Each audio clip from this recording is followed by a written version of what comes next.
Okay, this is a camera comparison that I've been very excited to make. We've got Google's brand new Pixel 3 XL here on the left, Samsung Galaxy Note 9, and then the iPhone XS Max. So, you can probably see we've got these indicators on the screen at any one time. That is showing you from which device you're hearing the audio from. So after hearing all three, let me know which one you think has the better microphones.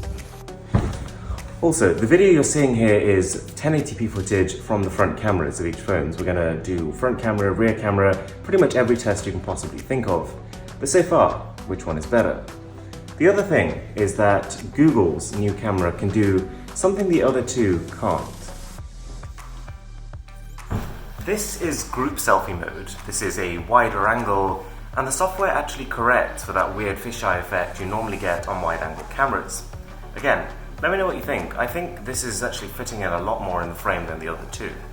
Having said that, you've probably noticed that both Android phones here, they aren't doing a very good job at keeping a consistent, vibrant color profile. Whilst you've probably heard about the iPhone XS and its beauty gate problems, making the skin tone look almost a little bit too even, I would definitely take that over having a really washed out sky in the background. With both the Pixel 3 XL and the Galaxy Note 9's front-facing cameras, I couldn't strike a balance between having my face reasonably well lit, but also the background still visible. It was either face really bright and background blown out, or face really dark with some background visible. Okay, flicking to the rear cameras, where some things do change quite a bit. All phones record at 4K obviously, but surprisingly Google's Pixel 3 XL doesn't record at 4K 60 frames per second. Compared to the front cameras, there isn't as much disparity between them, the kinds of differences that really only come to the forefront when you make a side-by-side comparison like this. I like the deeper colour of the sky on the iPhone, and I quite like the high contrast look of the dark areas on the Note 9, but pretty much for standard video colour and contrast is personal preference. In terms of slow motion, all three phones can shoot 240 frames per second at a 1080p resolution, but what you're seeing here from the Note 9 is Samsung's super slow motion footage, which is a short clip of 960 frame per second footage at 720p. This is a real luxury. While you can only record a short clip and at a lower resolution, things look very different at this super slow speed. Now, video stabilization. With the Google Pixel 3, the company introduced something called fused video stabilization, and it plays more of a role at 1080p, but even at 4K, you can really see it in action. It's even more stable than the Note 9 and the XS Max, and those are already two of the best phones for this. Also notice how the light areas of the sky have kinda disappeared on the Note 9. Okay, 1080p resolution, and the stabilization is nuts. The Google Pixel 3 blew me away in terms of this. Again, one of those situations where all three phones are pretty good, but you will notice that the Samsung Galaxy Note 9's OIS is a little too aggressive. It almost swings from side to side to constantly try and correct itself. Low light video is where things start to get really interesting. You can see, looking at the highlights, all the bright shining lights in this image, that the Galaxy Note 9 starts to lose control of these areas a little bit. And to be honest, that's even after having dialed down its exposure to make the blacks so dark. So not a particularly impressive result from Samsung. Looking at the detail on the road here, I'd say the Pixel just about edges out the iPhone here. But at the same time, the iPhone has better control of the highlights. For example, look at the blue neon lighting on the right-hand side of the image.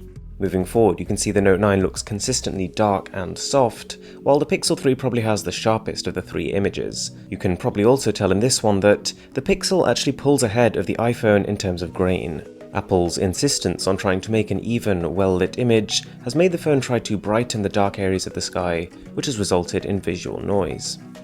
Okay, back to the front camera, now looking at photos, and for selfies, each device has quite a unique way of going about them. Samsung has a wider lens, which means you can fit more into your image, and the Pixel 3, in terms of all types of photos, has a very dark, grungy kind of aesthetic to it. Samsung is then slightly brighter, slightly more flattering, and then you've got the iPhone, which almost looks like you've got a beauty filter on it, which I can understand some people don't like. Personally, I don't mind it. I don't think it's too intrusive, and it does do a good job at keeping the sky well lit.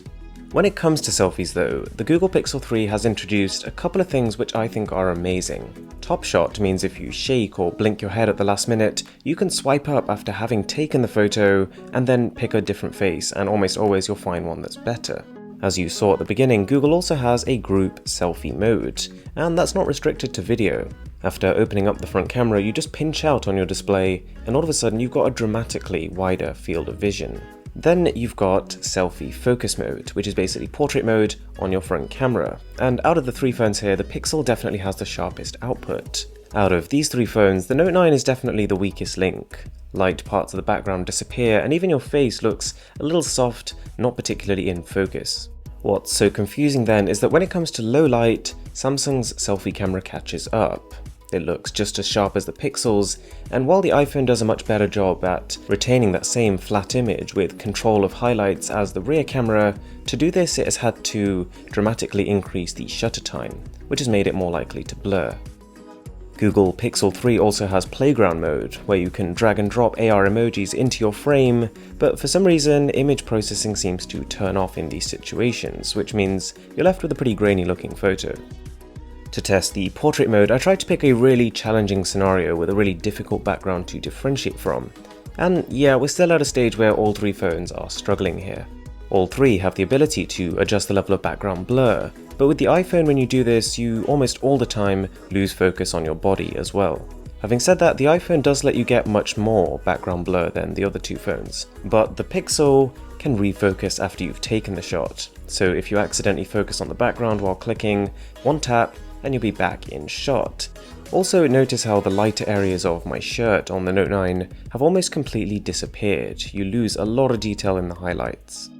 Okay, Google's Pixel 2 really earned its title as one of the best cameras on a smartphone because of this: daytime landscape photos. So it wasn't much of a surprise that the Pixel 3 XL aced this category. Like the Pixel 2 last year, photos have a real character.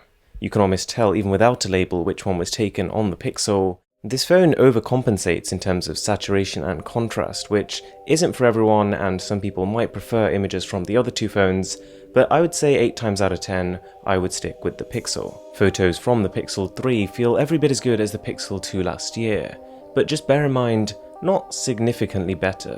What actually helped the Pixel 2 leapfrog its competition was the way it processed images, and that hasn't really changed here. When it comes to low-light photos, it seems like only the iPhone really has a consistent color profile between photos and videos. You might remember the Note 9 had the darkest videos of the bunch in low light. Well, its photos are the lightest because of that f1.5 aperture. I prefer the darker, higher contrast feel of the Pixel's images in low light, but the Note 9, as you would expect given this wide aperture, is capturing more detail.